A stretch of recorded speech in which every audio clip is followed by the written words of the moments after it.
नमस्कार दोस्तों आज हम पढ़ेंगे कक्षा 12 की केमिस्ट्री का चैप्टर नंबर 5, जिसके अंदर एक टॉपिक है उत्प्रेरण।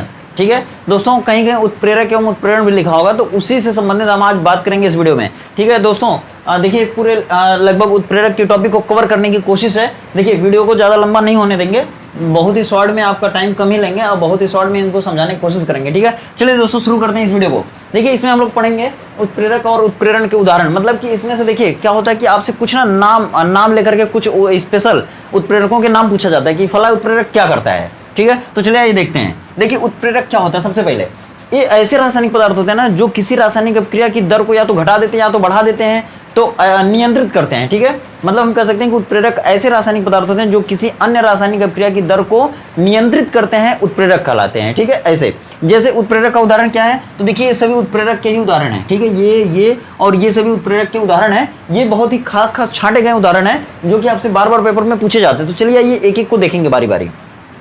देखिए ये उत्प्रेरक है, ये भी उत्प्रेरक है, ये सभी भी ऐसे ही उत्प्रेरक है जो किसी रिएक्शन पे ऊपर या नीचे लग जाते हैं और क्या करते हैं। देखिए जब सल्फर डाइऑक्साइड ऑक्सीजन से मिलेगा ना तो सल्फर ट्राइऑक्साइड बनेगा। ठीक है, पहली बात समझ लीजिए। और जब सल्फर डाइऑक्साइड ऑक्सीजन से मिलेगा तो सल्फर ट्राइऑक्साइड बनेगा। ठीक है, अब ये इससे मिल रहा है तो कहीं कोई दिक्कत ना हो, कहीं धीरे धीरे ना मिलने लगे, कहीं बहुत तेजी से ना मिलने लगे, इसकी देखरेख कौन करेगा? ये उत्प्रेरक करेगा। ठीक है, मतलब अगर ये इनसे क्रिया करेगा और ये बनाएगा तो ये बहुत तेजी से क्रिया ना करे, बहुत जल्दी से क्रिया ना करे, मतलब एक लेवल में क्रिया होती रहे। ठीक है, उसकी देखरेख कौन करता है? ये करते हैं। तो ऐसे ही पदार्थ जो किसी रासायनिक अभिक्रिया की दर की देख रेख करते हैं या नियंत्रण करते हैं, उसे हम क्या कहेंगे? उत्प्रेरक कहेंगे। जैसे देखिए ये समांगी उत्प्रेरक लिखा हुआ है, ये विषमांगी उत्प्रेरक लिखा हुआ है, ये धनात्मक उत्प्रेरक लिखा हुआ है, ये ऋणात्मक, ये सभी इस तरह से लिखे हुए हैं। ठीक है, ये सब उत्प्रेरक हैं। लेकिन जब उत्प्रेरक का प्रकार पढ़ेंगे ना तब ये सब आपको दिखने लगेंगे, तब आपसे स्पेशली पूछ लेगा और कठिन क्वेश्चन हो जाएगा। ठीक है, आइए उनको भी देखते हैं। देखिए उत्प्रेरक कितने तरह का होता है? पहले देखिए उत्प्रेरक दो तरह का होता है। एक जो है अवस्था के आधार पे होता है और एक कार्य के आधार पे होता है। जो अवस्था के आधार पे होता है वो दो तरह का होता है, या तो समांगी या तो फिर विषमांगी उत्प्रेरक। ठीक है, ये समांगी विषमांगी क्या होता है? जैसे देखिए मान लीजिए समांगी उत्प्रेरक की परिभाषा आपसे पूछ रहा है। ठीक है, तो आप क्या बोलेंगे? जैसे देखिए ये कोई अभिक्रिया है। ठीक है, ये कोई अभिक्रिया है, इसमें अभिकारक ये हैं, ये गैसीय अवस्था में और ये उत्पाद किस अवस्था में है? गैसीय में है। और इस अभिक्रिया पे जो उत्प्रेरक काम कर रहा है यन वो नाइट्रिक ऑक्साइड, वो भी गैसीय है। अगर किसी अभिक्रिया में उपस्थित अभिकारक और उसमें लगा हुआ उत्प्रेरक दोनों एक ही भौतिक अवस्था में हो, मतलब ये गैस में तो ये भी गैस में, तब ये समांगी उत्प्रेरक कहलाएगा। समझिए बात को। अगर ये गैस में है, ये ठोस है, तब ये समांगी नहीं कहलाएगा, तब ये क्या कहलाएगा? विषमांगी उत्प्रेरक। आपको समझ में आ गया होगा। मतलब हम कैसे परिभाषित करेंगे?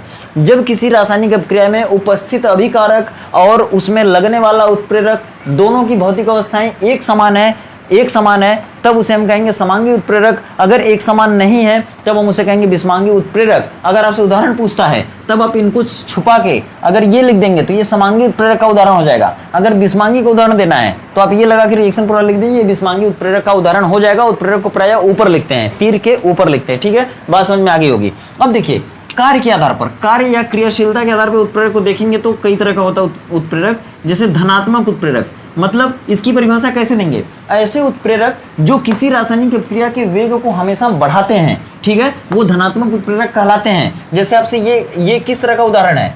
ये किस तरह का उत्प्रेरक है? तो धनात्मक उत्प्रेरक है। आपसे पूछा जाता है खोद के बताओ इनमें से कौन धनात्मक उत्प्रेरक का उदाहरण है? याद कर लो। ये दूसरी तरीके से पूछा जाएगा कि हैबर विधि से जब अमोनिया का निर्माण कराया जाता है या हैबर विधि से जब अमोनिया बनाया जाता है तो कौन सा उत्प्रेरक प्रयोग किया जाता है? तब भी याद रख लो कौन सा उत्प्रेरक रहेगा ये। अगर क्वेश्चन और टफ किया तब आपसे पूछेगा कि हैबर विधि से जब अमोनिया बनाया जाता है तो कौन सा वर्धक प्रयोग करते हैं? तब आपका आंसर आएगा मॉलिब्डेनम।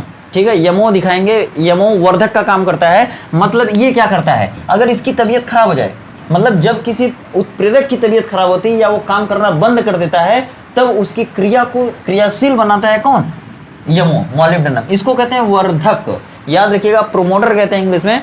मतलब वह पदार्थ जो किसी उत्प्रेरक की क्रियाशीलता को बढ़ाए उसे हम कहते हैं वर्धक। लेकिन जो धनात्मक उत्प्रेरक है ये क्या करता है? ये किसी रासायनिक अभिक्रिया की दर को बढ़ाता है हमेशा। ठीक है, याद रखिएगा। ऋणात्मक उत्प्रेरक क्यों इसका नाम पड़ा? मतलब दूसरे टाइप का जो उदाहरण है या दूसरे टाइप का जो नाम है ना उत्प्रेरक है, वो कौन है? ऋणात्मक उत्प्रेरक, या इसको कहते हैं निगेटिव कैटालिसिस। ठीक है, या मॉडरेटर कहते हैं। ये क्या करता है, ऐसा उत्प्रेरक जो किसी रासायनिक अभिक्रिया की दर को कम कर दे। जैसे देखो, अगर आप केमिस्ट्री में कक्षा 11 में पढ़े होंगे तो H2O2 एक यौगिक है, या आप केमिस्ट्री कक्षा 12 में पढ़े होंगे ना तो क्लोरोफार्म है। क्लोरोफार्म को अगर रंगीन बोतल में भर के नहीं रखेंगे ना तो ये उड़ जाएगा। मतलब क्लोरोफार्म को अगर कहीं रख देते हैं आप तो ये धीरे धीरे उड़ता है और फास्जीन नामक जहरीली गैस बनाता है। इसीलिए कोई अगर क्लोरोफार्म सूंघ लेता है ना तो बेहोश हो जाता है। अगर क्लोरोफार्म सूंघे आप तो बेहोश हो जाएंगे। इसलिए इसको क्या करते हैं, रंगीन बोतल में भरकर रखते हैं, और इनको भरकर रखते समय इसमें कुछ मात्रा में ग्लिसरीन मिलाया जाता है। ठीक है, ग्लिसरीन मिलाया जाता है। आपसे क्वेश्चन पूछा जाएगा कि क्लोरोफार्म को रंगीन बोतल में भर के रखते समय उसमें ग्लिसरीन की कुछ मात्रा क्यों मिलाई जाती है, या फास्फोरिक अम्ल की कुछ मात्रा क्यों मिलाई जाती है? क्योंकि ये ऋणात्मक उत्प्रेरक का काम करते हैं। ये क्लोरोफार्म को उड़ने नहीं देते हैं, ऑक्सीकृत नहीं होने देते हैं। ठीक है, मतलब इनके ऑक्सीकरण की दर को कम कर देते हैं, इसलिए ये ऋणात्मक उत्प्रेरक का कार्य करते हैं। ठीक है, अरे सॉरी यार, बहुत बड़ी गलती हो गई। ग्लिसरीन इसमें मिलाते हैं। ठीक है, ग्लिसरीन इसमें मिलाते हैं, या फास्फोरिक अम्ल इसमें मिलाते हैं, इसमें दूसरा मिलाते हैं, एथिल अल्कोहल मिलाते हैं 1%। मतलब क्वेश्चन आपसे कैसे पूछा जाएगा कि क्लोरोफार्म को जब रंगीन बोतल में भर के रखा जाता है तो उसमें एथिल अल्कोहल की कुछ मात्रा क्यों मिलाई जाती है? क्योंकि यह एथिल अल्कोहल वहां पर ऋणात्मक उत्प्रेरक की तरह कार्य करता है। मतलब कि वह क्लोरोफार्म के ऑक्सीकरण की दर को कम करता है, इसलिए एथिल अल्कोहल की 1% मात्रा क्लोरोफार्म को भर के रखते समय मिलाई जाती है। ठीक है, याद रखिएगा, बहुत इंपॉर्टेंट क्वेश्चन। आपको एक उत्प्रेरक और मिल गया, कौन? C2H5OH। ये किसके लिए ऋणात्मक उत्प्रेरक का काम करेगा? इस क्लोरोफॉर्म के लिए। ठीक है, याद रखिएगा। अगर आपको कहीं मिल गया प्लेटिनम और आर्सेनिक के ऑक्साइड मिल गए, ठीक है, तो आप रट लीजिए, इस प्लेटिनम को आर्सेनिक के लिए क्या कहेंगे? उत्प्रेरक विष कहेंगे, उत्प्रेरक विष। ये क्या करता है? ये किस तरह का उत्प्रेरक होता है? ऐसा उत्प्रेरक जो न खेलता है न खेलने देता है, खेलवे बिगाड़ देता है, उसको क्या कहते हैं? उत्प्रेरक विष कहते हैं, कैटलिस्ट पॉइजन या कैटालिटिक पॉइजन कहते हैं। ठीक है, मतलब ऐसा उत्प्रेरक जो किसी रासायनिक अभिक्रिया की दर को ना तो घटाए ना तो बढ़ाए, ना तो घटाए ना तो बढ़ाए, बल्कि उस रिएक्शन को होने ही ना दे। ऐसी रिएक्शन को, ऐसी उत्प्रेरक को क्या कहेंगे? उत्प्रेरक विष, कैटालिटिक पॉइजन कहते हैं। अब देखो, अगर कहीं पूरे लेसन में अगर CH3COOH दिख गया तो वह हमेशा स्व उत्प्रेरक ही होगा।